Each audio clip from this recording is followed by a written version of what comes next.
Bonjour et bienvenue dans votre revue de presse dédiée à l'Olympique de Marseille. Au programme ce vendredi 23 mai 2014. Diego Reyes déjà au travail. Bielsa et l'OM, quel cirque. Remplir le Vélodrome, l'autre défi de la Brune. Le grand chantier estival lancé samedi. Et soleil trompeur à Marseille. On commence cette revue de presse avec le site officiel de l'OM. Celui-ci rappelle que l'adjoint de Marcelo Bielsa, Diego Reyes, est déjà au travail. Ce dernier multiplie les séances avec des jeunes olympiens triés sur le volet. Des séances avec ballon et très rythmées, précise le média marseillais. Une dernière est prévue ce vendredi matin au centre d'entraînement Robert-Louis Dreyfus. Du côté de la Provence, on revient sur l'arrivée de Marcelo Bielsa à Marseille qui se fait attendre. Bielsa à l'OM, quel cirque, titre le journal régional. Entre de longues négociations ayant duré plus d'un mois et une arrivée à Marseille sans cesse repoussée, le dossier de l'Argentin n'a jamais déclenché autant d'attentes et de passion.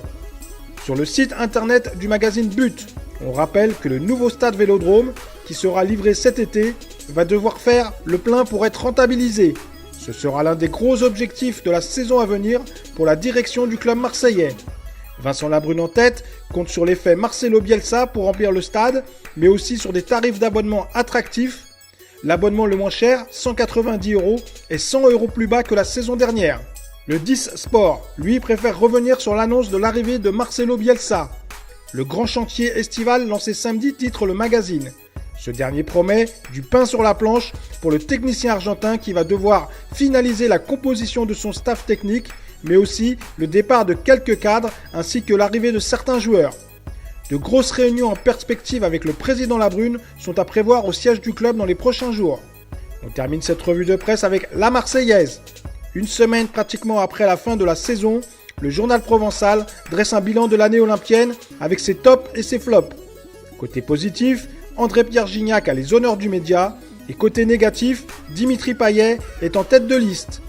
Voilà, c'est terminé pour cette semaine. On se retrouve lundi prochain pour un nouveau tour d'horizon de l'actualité olympienne.